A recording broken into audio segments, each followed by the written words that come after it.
مساء الخير وحلقة جديدة في الكرة مع عاكف. النهاردة هنحلل الماتشات اللي كانت بتتلعب في الدوري المصري، وبرضو مباراة دوري أبطال أوروبا كانت ما بين الإنتر وبرشلونة اللي لسه خالصة حالا، كانت بنتيجة 3-3.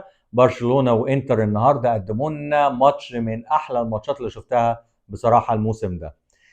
نروح على ماتش الاهلي وبيراميدز في الدوري المصري. الاهلي قدر ان هو يكسب، الاهلي طبعا وبتروجيت، وبيراميدز كان بيلعب حرس الحدود.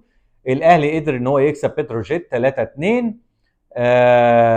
في الشوط الثاني جرادياشار قدر ان هو يسجل الجون الثالث، الجون المكسب للنادي الاهلي. امام عاشور سجل جون بعد كده ما اتحسبش. هنتكلم برضو على التحكيم، لان بصراحه الواحد بيشوف حاجات في التحكيم يا جماعه في الدوري المصري مش معقوله.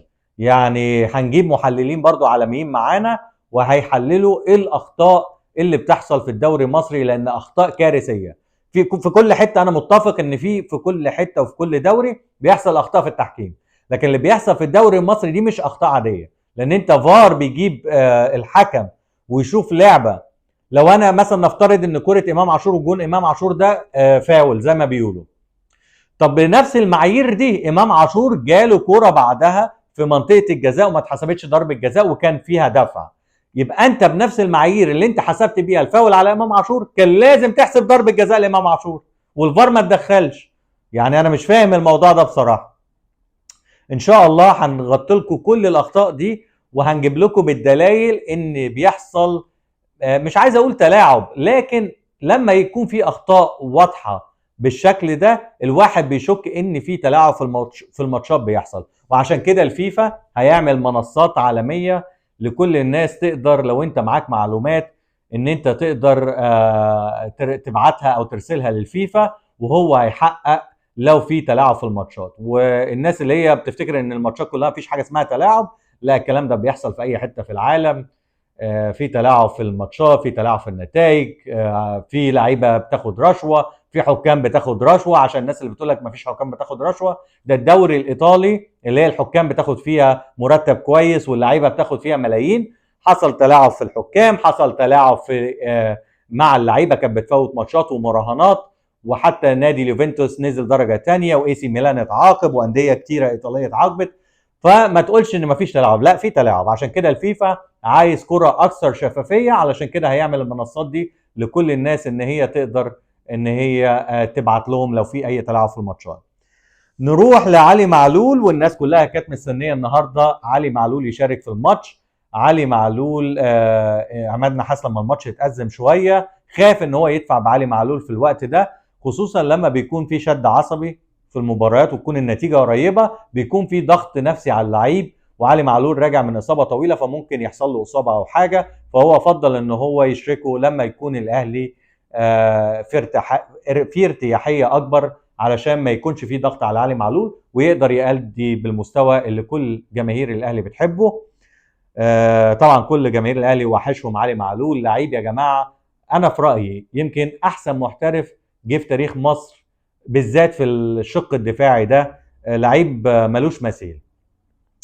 طبعا زيزو والزمالك، هنروح لزيزو والزمالك على طول. عمالين في شد وجذب ما بين زيزو والزمالك، زيزو يبعت خطابات والزمالك يرد، والزمالك يبعت خطابات وزيزو يرد. فالزمالك بعت لزيزو ان هو في التحقيق الثالث ما حضروش، لكن زيزو رد على نادي الزمالك ان هو مستعد يحضر التحقيق ومستعد يحضر التدريبات كمان لو الزمالك قدر يديله اي وثيقه او حاجه تثبت ان هم مسؤولين عن تامينه داخل نادي الزمالك. طبعا شفنا اللي حصل قبل كده لما نزلوا صورته، والجماهير والناس اللي كانت بتنزل الصوره في ملعب نادي الزمالك قعدت تدوس على الصور بتاعت احمد سيد زيزو.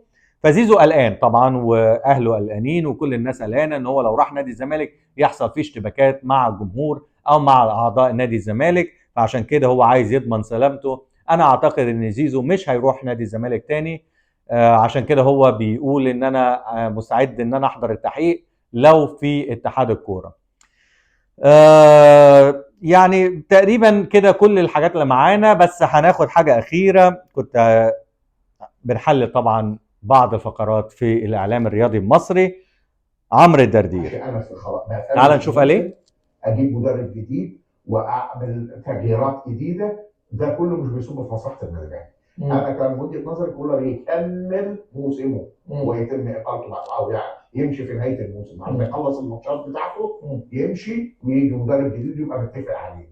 اكبر دليل على ان الاداره اخطات ان طبعا الاداره حتى هنقول. الان مش عارفه ما جابتش مدرب. طب يعني ما سالتش يعني لما تعالى يا عمرو، الدردير بيقول لك انه الاداره اخطات ان هي شالت كولر. ده ما فيش محلل ولا مشجع ولا اي حد قال ان الاداره اخطات في ان هي شالت كولر. ده كل الناس انتقدت الاداره يا عمرو علشان ما شالتش كولر بدري شويه في الموسم، لغايه ما يعني بنقول كده ان هو كان متاخر قرار الاقاله. وبيقول لك الدليل ان الاقاله كان قرار خاطئ، ان الاداره ما كانتش محضره مدير فني تاني. طب ما هو انا المفروض داخل على ماتش في الدور قبل النهائي من دوري ابطال افريقيا اروح افاوض مدربين تانيين واشتت تركيز المدرب بتاعي؟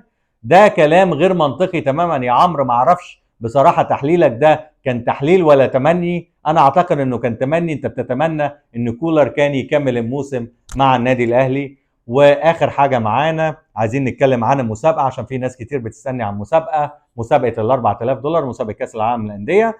المسابقه هتبتدي اول شهر 6 ان شاء الله. هنعمل لكم زي ابلكيشن او حاجه ان انتوا تقدروا تصوتوا من خلالها، واللي هيكون في تصويت يعني بشكل شفاف ان شاء الله، عشان يكون في شفافيه في الموضوع. والفايز بالمسابقه هيكسب ال 4000 دولار، وهيكون في جوائز ثانيه هنعلن عنها، وهنعلن كل التفاصيل قريب. فخليكم متابعينا في الكرة مع عاكف، وان شاء الله تشوفوا كل جديد معانا. استنونا في الحلقه الجايه.